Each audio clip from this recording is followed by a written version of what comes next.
Welcome back to the Man Cave. I'm Reed, and this is Man Cave Guitar Pedal Mania. This is going to be my second guitar unboxing in as many months. That's pretty unusual, but as you may have seen in a different video, I bought a different guitar first, and it had a pretty major flaw, so I sent it back, and I got this guitar instead. Now, probably like many of the rest of you that have found my channel, and thank you very much for watching this video, I watch a lot of videos from Andertons in the UK, and I especially love the guitar and gear demos done by Danish Pete and Noré. And watching their gear demos made me kind of want a specific guitar. Plus, if I buy a guitar, I try to fill a niche that I do not already have, or satisfy my mania for comparing guitars. So that's enough setup. Let's get this unboxing done. So I went back to my retailer of choice, Sweetwater.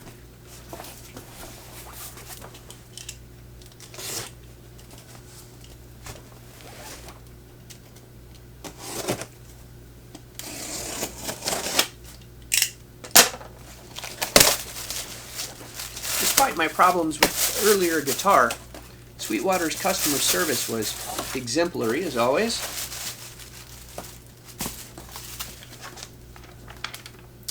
Catalog, inner box.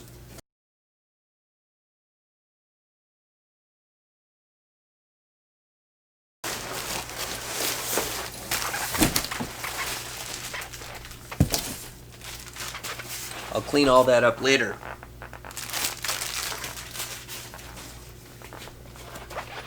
So here we go. First impressions.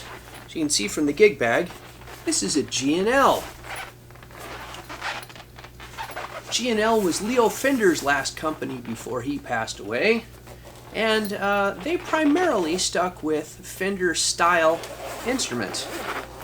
Now, this is not a tribute, it's an American-made in Fullerton, California G&L. It does not come with a case, as you can see. This is not one of their more expensive custom shop models.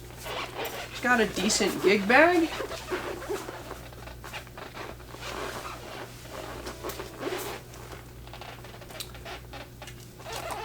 Sweetwater's 55-point inspection. I talk about that a bit in my other video for the guitar that failed.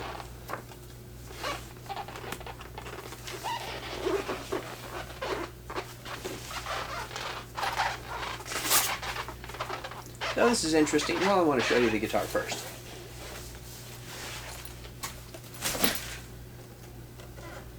So there we go. What a beauty.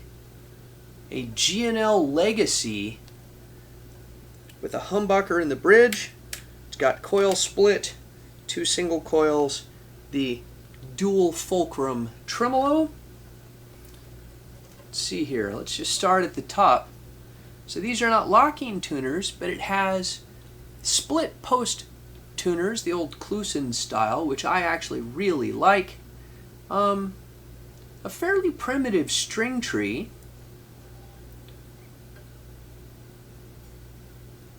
Feels really well set up at the nut. It's got a maple neck. Looks like your basic one-piece maple neck. It is painted, but it's kind of a satiny finish, so it feels very smooth. Fret ends are not sharp at all.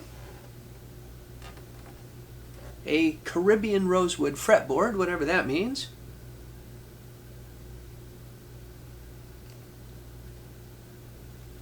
These frets are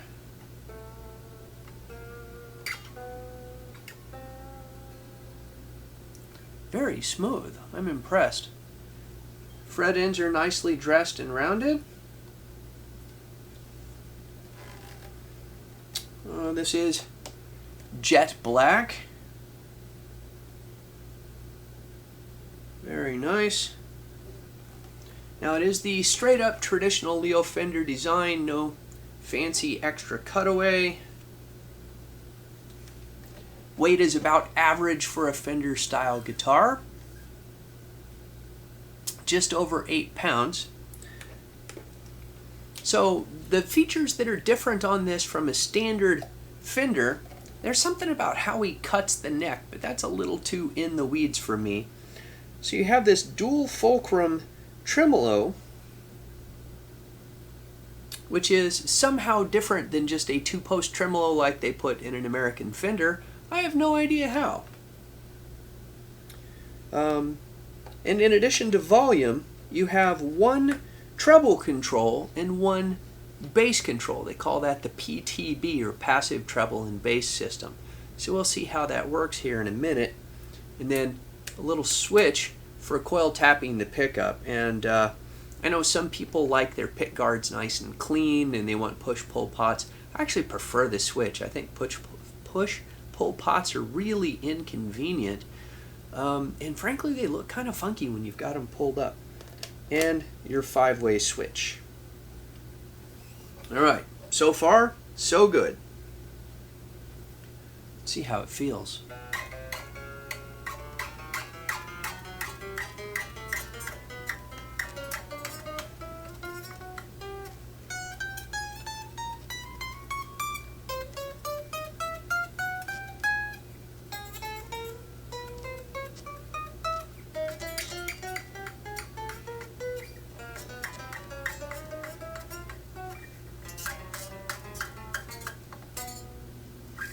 Alright, so as high as I can reach on the neck, I don't hear any dead spots.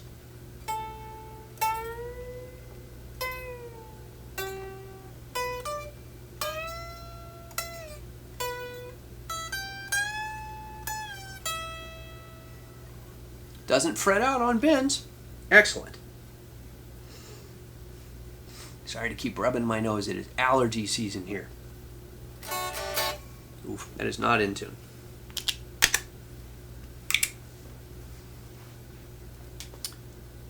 So my initial impressions of this guitar are really favorable. Let's check out the trim arm. Okay, very thick trim arm. It's just got it's unthreaded, so you just push it in, and then it's got an Allen key to adjust the tension, which apparently I'm going to need to get the Allen key to screw that out a bit so I can actually put in the arm. Bear with me.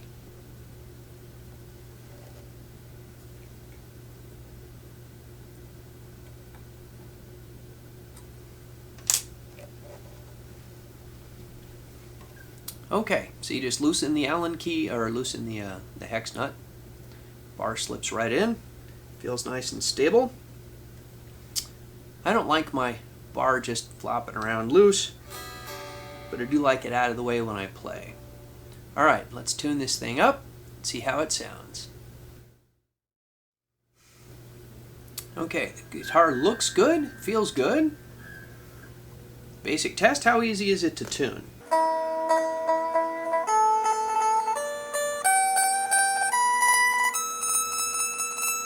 It's over 100 degrees Fahrenheit outside today. My house is much less than that, so I expect that until it reaches thermal equilibrium here, it's going to require some tweaking.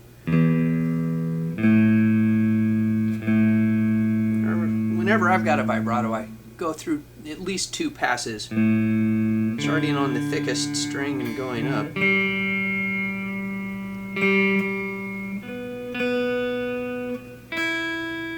Usually 3 will get it.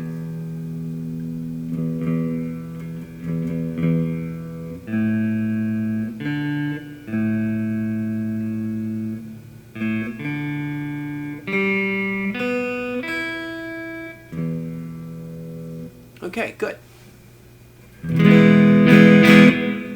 Step 1, the neck pickup works.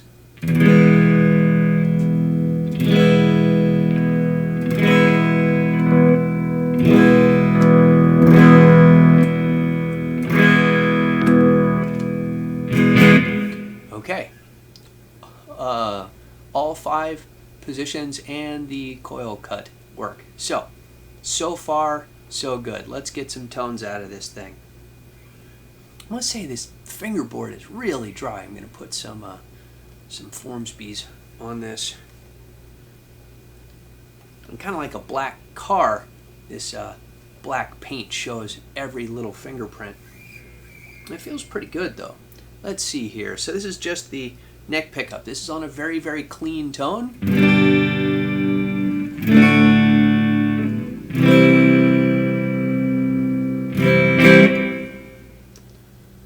Neck and middle.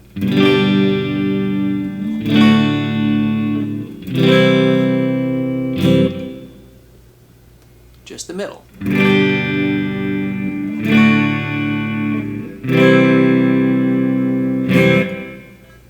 Okay, now I'm going to put it on the coil cut to begin with, so we're going to go middle and coil cut bridge. And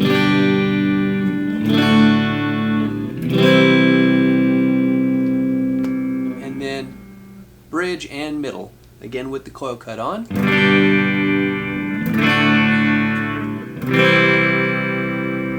Okay, I'm going back to that notch position, but putting on the full humbucker.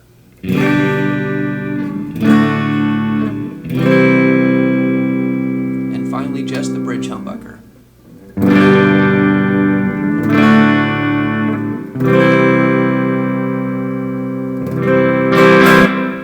Yeah, that sounds good to me.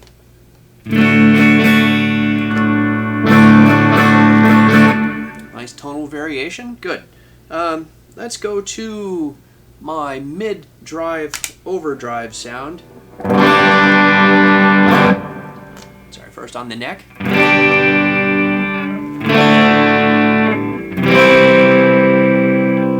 Neck and middle.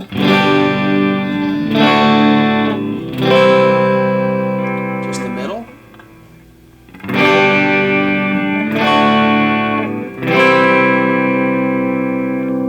Middle and bridge, and I'm not going to mess with the coil cut anymore. This is just with the humbucker on. Starting to get a little growlier, and then the full bridge humbucker.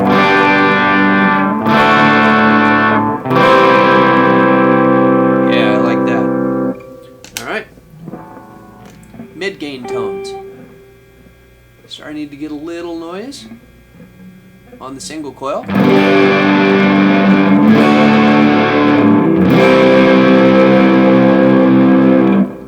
Neck and middle.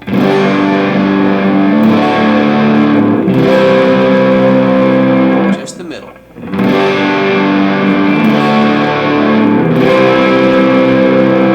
Middle and bridge. And just the bridge.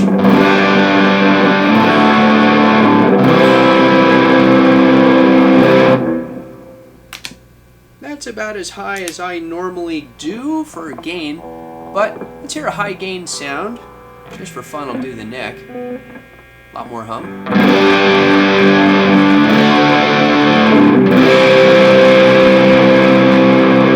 And the bridge.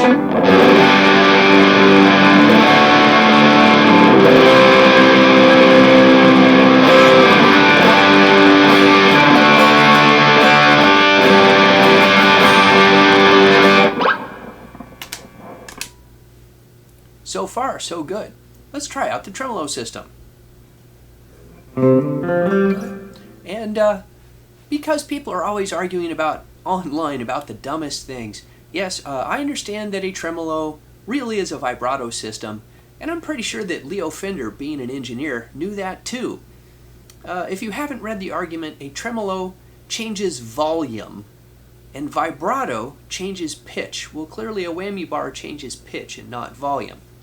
However, because Leo Fender invented the system he used on the Strat, he got to call it whatever he wanted. So even if what it was doing to the signal was not introducing tremolo, he still got to call it a tremolo system because it was his. He was the first one to do that. So,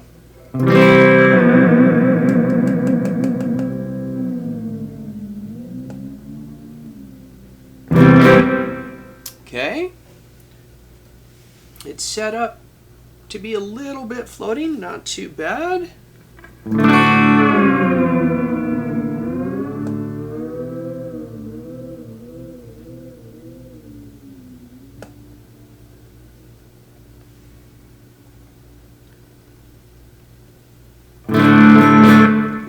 That's way out of tune now.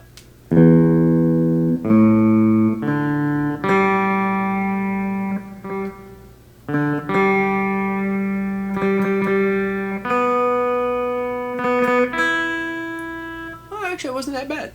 Knocked the G and B out of tune. So, I'm going to put it on some gain here so we get a little more sustain out of it.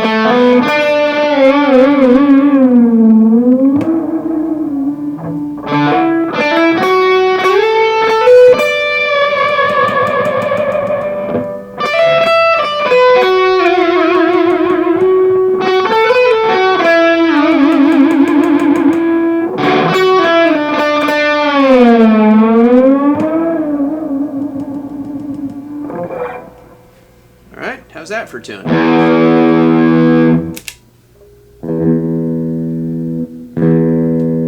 A little out.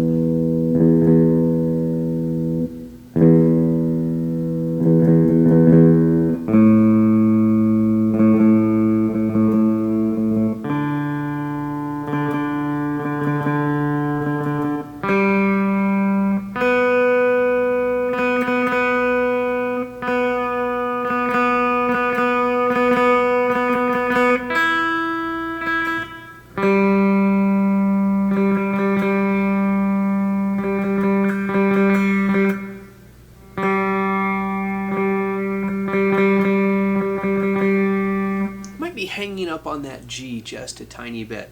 So, actually though, not too bad. I'm not really a whammy abuser. I didn't even really play my whammy bars at all. I only owned a couple of guitars that had whammy bars until this past year. I'm just starting to get into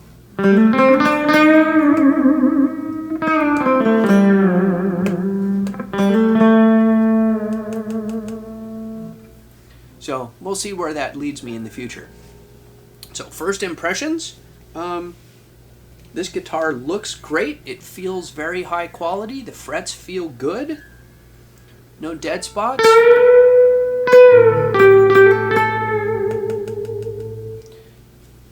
Tremolo's nice and immediate. All the pickups work. And the pickups sound great.